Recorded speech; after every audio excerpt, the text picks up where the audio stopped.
Real people, real confessions, the stories you weren't supposed to hear. Welcome to Beyond Reddit Stories. I used to think weddings were a kind of magic. The flowers, the music, the perfectly rehearsed I-dos, they were supposed to wrap you up in this bubble where nothing ugly could touch you. I imagined my own wedding since I was old enough to understand what it meant walking toward the love of my life, while the people who mattered most smiled back at me. And for a while, that's exactly how it felt. The air smelled like roses and champagne, my dress fit like a second skin, and my future husband's eyes followed me like I was the only person in the room. But under all of that, there was something, a faint hum of tension I couldn't quite name, the kind that makes you scan a crowd and wonder if someone's watching for the wrong reasons. It wasn't until much later, too late, that I realized the someone was my best friend. The same best friend who used to braid my hair in middle school before class. The girl I called at 2 a.m. when I had my first real heartbreak. The person I once swore would stand next to me on the most important day of my life. Except, she wasn't standing next to me, and that's where the trouble began. When I chose my maid of honor, I didn't think it was a declaration of war. I picked my older sister, the one who raised me more than my parents ever did, because it felt right. I assumed my best friend would understand. After all, she was still a bridesmaid. She'd still be there in the photos, in the laughter, in the speeches. I thought it was enough. It wasn't. From the moment I told her, I noticed a shift. It was subtle at first, a pause before she smiled. A quick blink before she said, "I'm happy for you." But looking back, I can see it now. Something fractured that day. And on my wedding day, that fracture split wide open. I wish I could tell you the first sign was small. It wasn't. Minutes before the ceremony, I overheard a whisper, her voice, her words, and they weren't about the flowers or how beautiful the dress looked. They were about me, about my fiancé, about a secret she said I'd been hiding. You know that feeling when your chest tightens and the room suddenly feels too small? That's how it hit me. And the worst part, I didn't know if I should walk down the aisle or walk away. In the end, I did walk down that aisle. But by the time the night was over, my wedding, the one I'd dreamed about my whole life, had been turned into a stage for her revenge. And now, I can't stop asking myself, did I lose my best friend? Or did I finally see who she really was? Before the dress fittings, the floral arrangements, or the endless debates about seating charts, I was just me, a small-town girl who thought the greatest luxury in life was a Saturday morning with coffee, no deadlines, and a call from my best friend. We met in sophomore year of high school. She was loud where I was quiet, fearless where I hesitated. We clicked instantly, like the missing halves of a sentence. While other friendships came and went, ours survived college applications, bad boyfriends, even the miles between us when she moved for a job. I used to tell people she was my chosen sister. We had the kind of shorthand only best friends have, the inside jokes no one else understood. The silent glances that spoke entire paragraphs. When I got engaged, she was one of the first people I told. She screamed so loud over the phone I had to pull it away from my ear. She told me she'd been dreaming of this day for me since the night I met my fiancé. Planning the wedding felt like it should have been our shared project. She had opinions on everything: the colors, the cake flavors, the playlist. At first, it was fun. She'd send me Pinterest boards at 2 a.m., links to dresses for the bridal party, memes about bridezillas. I thought we were in sync. Then came the decision about the maid of honor. For me, it wasn't even a decision. My sister had been my rock through every storm: our parents' divorce, the years when money was tight, the heartbreaks that felt like they'd swallow me whole. Choosing her felt like honoring all of that. I thought my best friend would get it. She'd been there through a lot. But my sister had been there for all of it. When I told her, we were sitting in our favorite cafe. I remember the smell of burnt espresso and the way the sunlight caught in her hair. I expected her to laugh and say, "Of course." Instead, there was that pause, a long one. She smiled eventually, but it was tight. Her voice was light, but not warm. "So I'll just be a bridesmaid then." I brushed it off. I told myself I was overthinking it. She still came to the dress shopping trip, though she arrived 40 minutes late, saying traffic was awful. She still offered to help with invitations, though she forgot to send a dozen of them. Little things I told myself didn't matter. In the months leading up to the wedding, we still had our wine nights. our text threads full of gifs and gossip, but there was a different energy now, like she was keeping score of something I couldn't see. I didn't want to believe it. This was my best friend, my chosen sister. And honestly, if you had told me back then that she would be the one to shatter the magic of my wedding day, I would have laughed. But looking back, the signs were already there. I just didn't want to read them. It started small, the kind of things you could wave away if you really wanted to. A delayed text reply, a canceled lunch date because she was too busy, a sharp comment here and there about how bridal culture was overrated. But then the small things began to add up. One afternoon, I got a call from my florist asking if I'd changed my flower order. Apparently, someone had called on my behalf to swap the peonies I loved for cheaper carnations.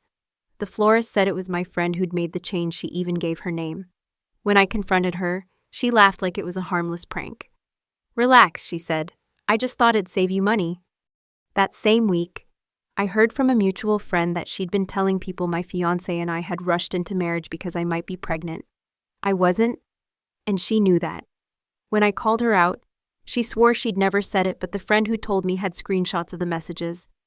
I started to feel this knot in my stomach every time her name popped up on my phone. Still, I kept telling myself not to make it a big deal. This was my best friend. She wouldn't actually try to hurt me, right? Then came the bridal shower. She showed up late, wearing a dress so white it could have been mistaken for a wedding gown. She took over the games, made a few jokes about how she'd be better at planning a wedding than I was, and cornered my fiancé's cousin to tell him she thought my relationship was a little too perfect to be real. By then, even my sister had started to notice. "Are you sure she's okay?" she asked me one night. "She's acting like she's in competition with you." I laughed it off, but deep down, I knew something was shifting. 2 days before the wedding, my fiancé came to me looking off. He said he'd gotten a strange message from an unknown number. "Ask her about the night she spent at Matt's place. She's not who you think she is." Matt was an ex I hadn't spoken to in years. I didn't want to believe it was her, but my fiancé's face told me he thought it might be. That night, I barely slept. I kept replaying every weird comment, every offhand remark, every little mistake she'd made in the months before. And on the morning of my wedding, as I stood in the dressing room trying to steady my breath, I overheard her voice just outside the door.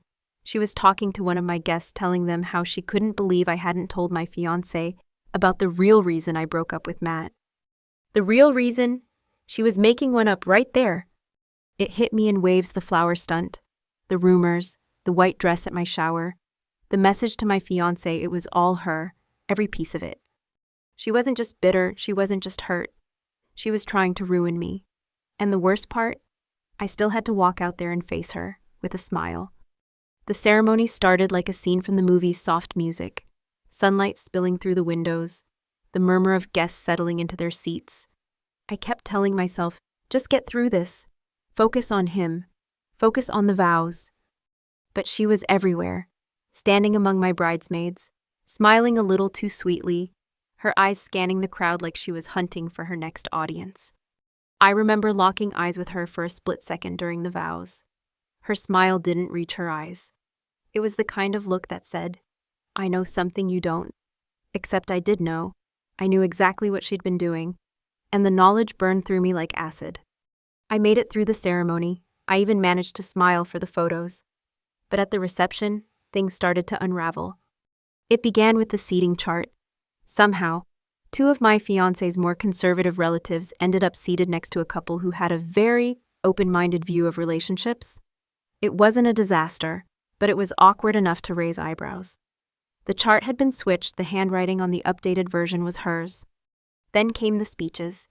My sister gave hers first, heartfelt, warm, everything I needed to hear, and then my best friend took the mic. She started off sweet enough, talking about our history, how we'd been there for each other through everything, but then her tone shifted. She joked about wild college nights and secrets we promised to take to the grave. The room got quieter with each word. And then she dropped it. A story completely fabricated about me accidentally ending up at my ex's apartment just weeks before I met my fiancé. She framed it like a drunken mishap, laughing as if it was harmless gossip. But I saw the way my fiancé stiffened. I heard the gasp from my aunt. Something inside me snapped. I stood up, right there in front of everyone, and walked to the microphone. My hands were shaking, but my voice was steady, ice cold. "I'm not sure what game you're playing," I said, looking straight at her. "But this ends now." The room went silent. She blinked at me, feigning innocence, but I could see the satisfaction flicker in her eyes. "You can't take a joke," she said, her voice dripping with fake sweetness. "It's not a joke when you're trying to destroy someone's relationship," I shot back. "It's not a joke when you send anonymous messages to my fiancé. It's not a joke when you've been planting lies for months because you didn't get to be the maid of honor." There it was, the truth, laid bare in front of everyone. For a second, I thought she'd deny it, but instead, she smirked. "You think you're so much better than me," she said quietly, but loud enough for the nearby tables to hear. "You think you can just push me aside for your perfect little sister, and I'm supposed to smile and clap for you?" The anger in her voice was raw, almost shaking. "This was supposed to be our day," she said, her eyes narrowing, "but you made it all about you." That was the moment.